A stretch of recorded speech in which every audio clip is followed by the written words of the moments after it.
You probably think oil prices are controlled by countries sitting on massive reserves. It seems simple enough. Open or close the oil tap, and the entire global market changes overnight.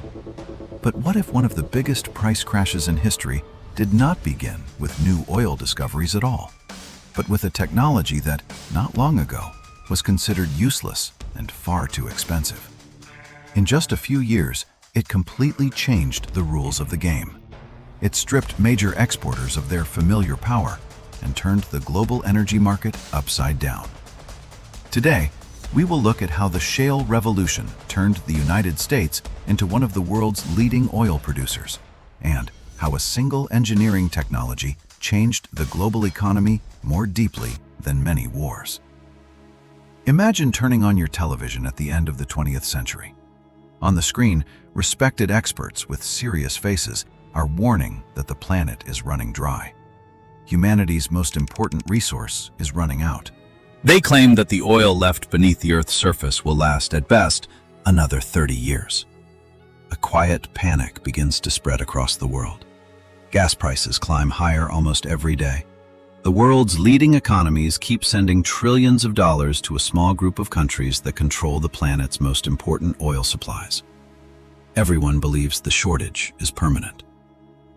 But in reality, that fear was reinforced for years, helping preserve the influence of those who dominated the global energy industry. In 1956, a modest geophysicist named King Hubbert steps up to the podium at a scientific conference. He presents a simple graph with a single curve shaped like a hill. With complete confidence, he predicts that oil production in the United States will inevitably reach its peak and then begin an irreversible decline. At first, his prediction is met with laughter. Industry leaders insist that America's oil reserves will last for centuries. But 14 years later, Hubbert's forecast comes true with astonishing accuracy. In 1970, oil production from American wells drops sharply. Using conventional methods, engineers have no way to stop the decline. Behind closed doors in the White House, quiet alarm begins to spread. Government officials rush to classify reports on the nation's actual oil reserves, hoping to prevent public panic. Traditional oil cartels seize the opportunity. They deliberately restrict supplies, creating an artificial shortage. The price of a barrel of oil soars several times over. At gas stations across New York City, lines stretch for blocks. Drivers wait for hours just to put a few gallons in their tanks. That is when one of the century's biggest myths takes hold, that oil is a vanishing treasure, and every passing minute brings the world closer to running out. But geologists knew something politicians rarely admitted. The planet is built very differently. Imagine a giant layer cake. The conventional underground reservoirs where oil can gush to the surface are just the thin layer of cream on top. The thick layers underneath are made of solid shale rock. Deep underground, that rock is saturated with valuable hydrocarbons. The problem was that everyone believed there was no practical way to get them out. A conventional drill bit simply hit a solid wall of rock without producing a single drop of oil.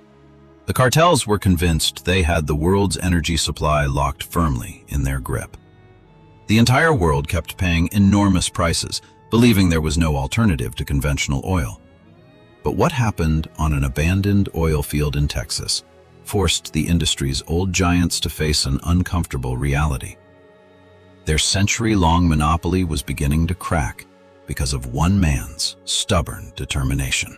For 17 years, that man poured millions of dollars into an idea that experts around the world dismissed as complete madness.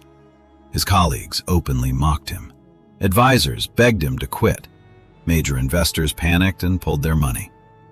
The stubborn Texas entrepreneur, George Mitchell, was widely seen as the biggest eccentric in the energy business. Yet he kept drilling dry wells in the depleted Barnett field. His company was on the verge of collapse, but Mitchell trusted the geological data, not everyone else's predictions. He was convinced that enormous wealth was locked beneath his feet. The biggest obstacle was the rock itself. The valuable resources were trapped inside it in microscopic pockets. For years, Mitchell's engineers pumped expensive chemical gels into the wells, hoping to force the gas out. Each attempt cost hundreds of thousands of dollars, yet the flow remained disappointingly small. The company was sinking fast.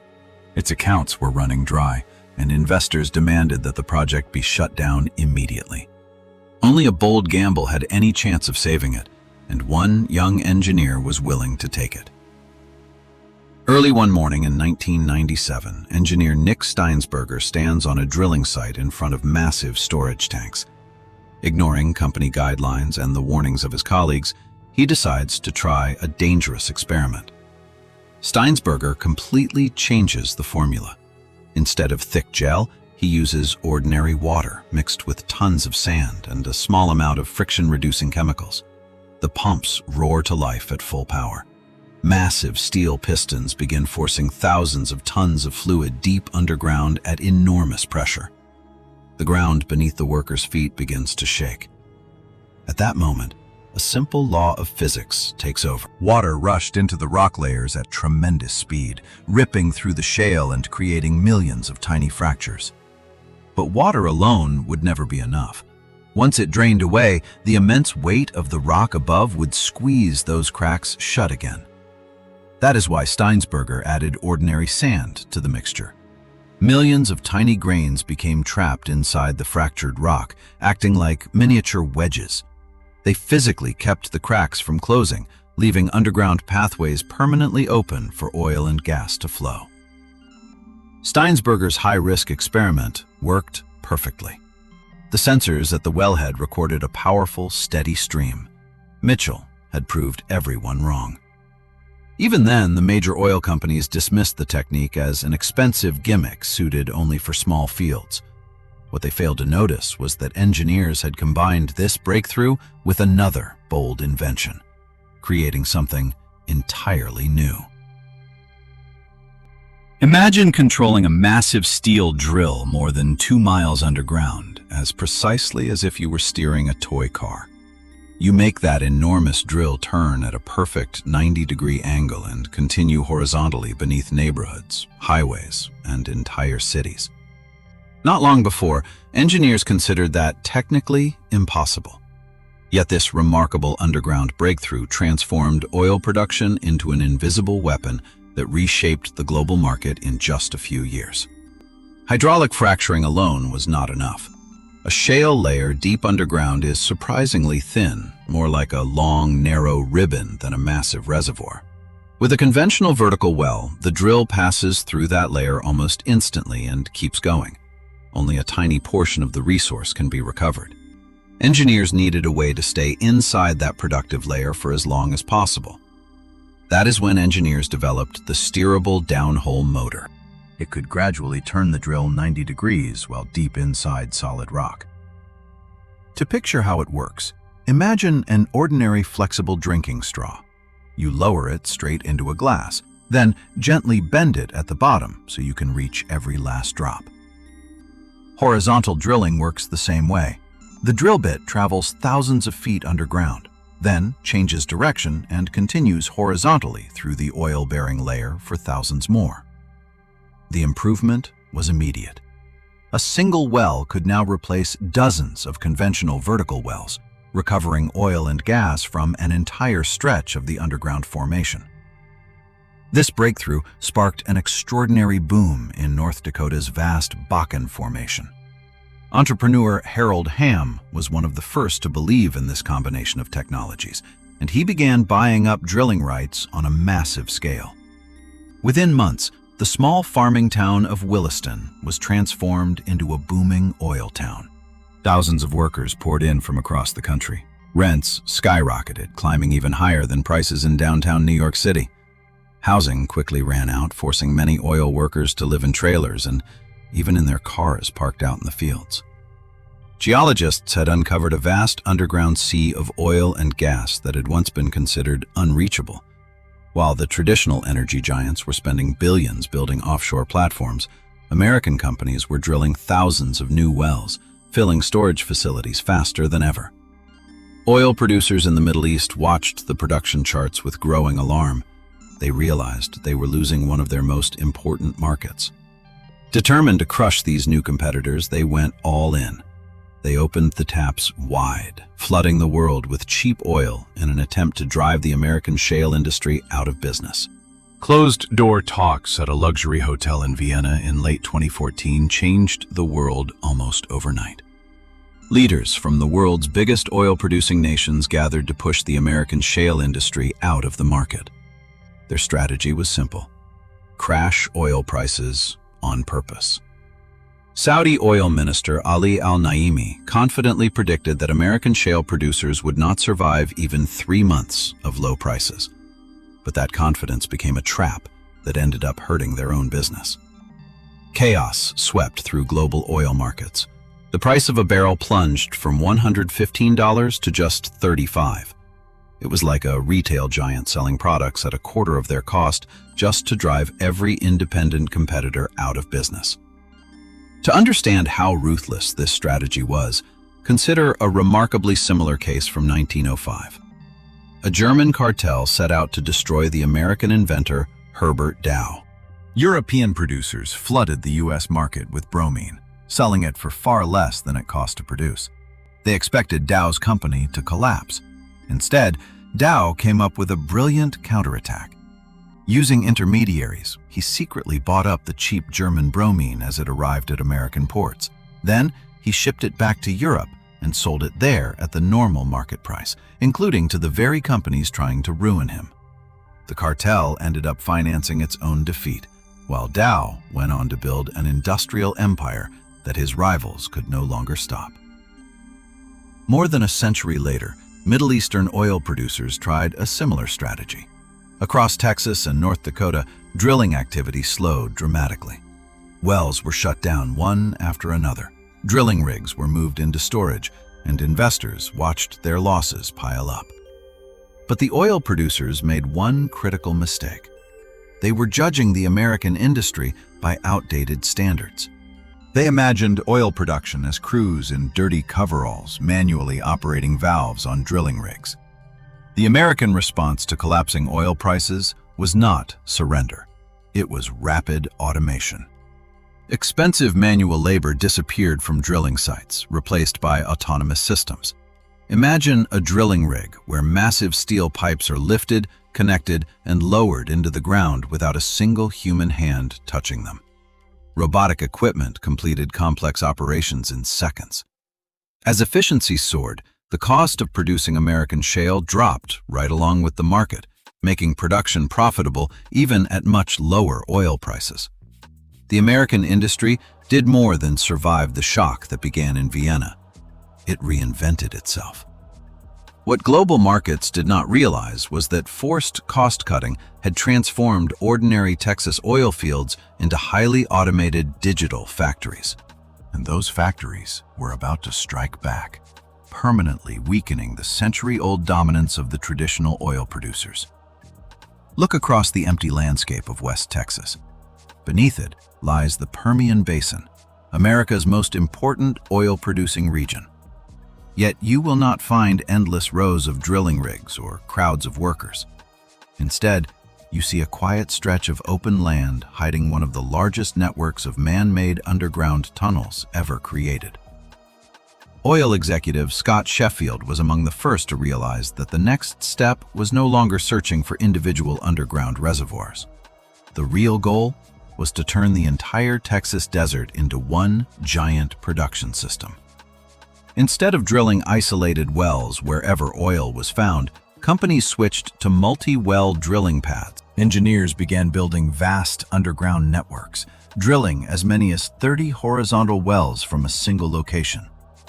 Deep below the surface, those wells stretched for miles in every direction, spreading through the rock like the roots of a giant tree. To understand how revolutionary this was, consider a real story from the late 18th century. In 1798, inventor Eli Whitney won a contract to manufacture 10,000 muskets for the U.S. Army. At the time, every firearm was built by hand. Each part was unique, and assembling a single musket could take weeks. Whitney changed everything. He developed manufacturing methods that produced standardized, interchangeable parts. During a demonstration in Washington, he poured a pile of mixed components onto a table and assembled working muskets in front of government officials within minutes. That single idea transformed manufacturing and marked the beginning of modern mass production. More than 2 centuries later, the Permian Basin applied the same principle deep underground. Texas oil fields introduced massive walking drilling rigs. Picture a steel structure as tall as a 20-story building, weighing more than 1,000 tons. Instead of being dismantled and moved piece by piece, the entire rig lifts itself on powerful hydraulic legs, slowly takes a step about 30 feet to the side, lowers itself onto the ground, and immediately begins drilling the next horizontal well. Every movement of the drill bit is now guided by supercomputers that steer it through the rock with near centimeter precision. American companies began drilling wells at such a pace that production costs fell to record lows. The trap that the oil producers had set for America ended up snapping shut on their own budgets instead. But the old oil powers had no idea that this underground revolution would spread far beyond the Texas desert. What happened at the world's largest oil terminals forced governments to hold emergency closed-door meetings. For the first time in half a century, America's oil was flowing in the opposite direction. Massive shipments began moving outward, permanently rewriting the world's energy trade routes. Look out across the waters of the Gulf of Mexico off the Texas coast. Right now, giant supertankers, each nearly 3 football fields long, are making wide turns toward the ports. For 40 years, these steel giants arrived fully loaded, delivering millions of tons of imported crude to the United States. Today, port workers witness the exact opposite. The same ships dock empty, load their cargo holds with Texas shale oil, and sail for Europe and Asia. The compass of global energy trade has turned a full 180 degrees. This historic shift began in December 2015. Washington signed a landmark law ending the 40-year ban on exporting crude oil from the United States. The restriction had been introduced during the energy crisis of the 1970s to protect the domestic economy. Now it had become an outdated barrier. American terminals were overflowing with shale production, and those growing surpluses needed access to global markets. This transformation echoed a turning point from the late 15th century. For centuries, wealthy Venice had maintained a near-total monopoly on the spice trade, forcing the rest of Europe to pay exorbitant prices. Every major trade route was controlled by Venetian merchants, but in 1498, Portuguese explorer Vasco da Gama sailed around Africa and opened a direct sea route to India. The old trading network unraveled within months. Venice lost its position as Europe's financial powerhouse, and the price of spices collapsed. In 2015, the global energy map was transformed in much the same way. American engineers had to completely redesign the infrastructure along the Gulf Coast. The country's largest export terminals had originally been built at a cost of billions of dollars to receive imported oil. Now crews had to reconfigure pumping stations, pipelines, and loading systems so everything flowed in the opposite direction. It was like making a mighty river run back toward its source. And remarkably, it worked. Within just a few years, the United States became the world's largest oil producer, overtaking the long-established leaders. The old myth of permanent scarcity, which had shaped global politics for decades, was shattered by technological innovation. Across the Permian Basin, automated drilling systems continue operating around the clock. Steel drill bits keep pushing deeper into the Texas earth. High-capacity pumps move enormous volumes through pipelines. Hydraulic pressure fractures the rock, and this industrial machine shows no sign of slowing down. Technological progress has transformed what was once thought to be a scarce underground treasure into a resource that helps power the global economy every single day.